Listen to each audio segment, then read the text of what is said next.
இதுவரை கைப்பற்றப்பட்டிருக்கக்கூடிய பணம் என்பது 100 கோடி ரூபாய். இதில் பழைய ரூபாய் நோட்டுகள் 90 கோடி ரூபாய்க்கு பழைய ரூபாய் நோட்டுகள் இருக்கிறது. மீதி 10 கோடி ரூபாய்க்கு புதிய நோட்டுகள் இருக்கிறது. இந்த 10 கோடி ரூபாய்க்கு எந்த விதமான ஆவணங்களும் இல்லை.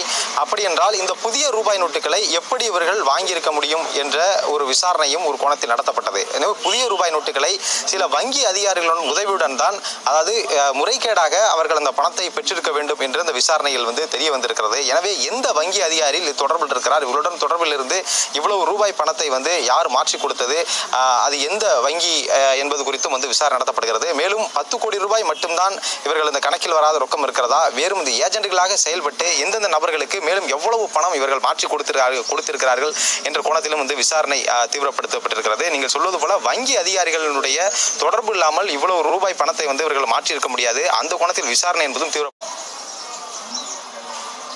தமிழகத்தில் இருக்கக்கூடிய சில முக்கிய அரசியல் புள்ளிகளுடன் தொடர்பில் இருக்கக்கூடியவர்கள் தான் இந்த சேகர் ரெட்டி மற்றும் சீனிவாச ரெட்டி.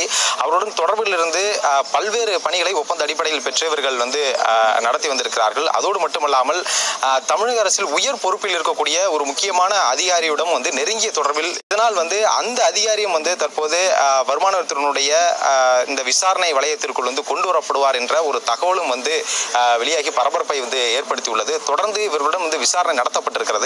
எவ்வளவு நபர்களுக்கு எந்தெந்த அரசியல் புள்ளிகளுடைய பணத்தை இவர்கள் மாற்றி கொடுத்தார்கள், யாருக்கெல்லாம் இவர்கள் பினாமியாக இருந்தார்களா என்ற கோணத்தில் விசாரணை நடத்தப்படுகிறது. எனவே அடுத்த கட்ட விசாரணை என்பது இவர்களிடம் பெறப்பட்ட தகவலின் அடிப்படையில் மேலும் இந்த வருமான வரித்துறை சோதனையும் விசாரணையும் விரிவுபடுத்தப்படும் என்று எதிர்பார்க்கிறார்.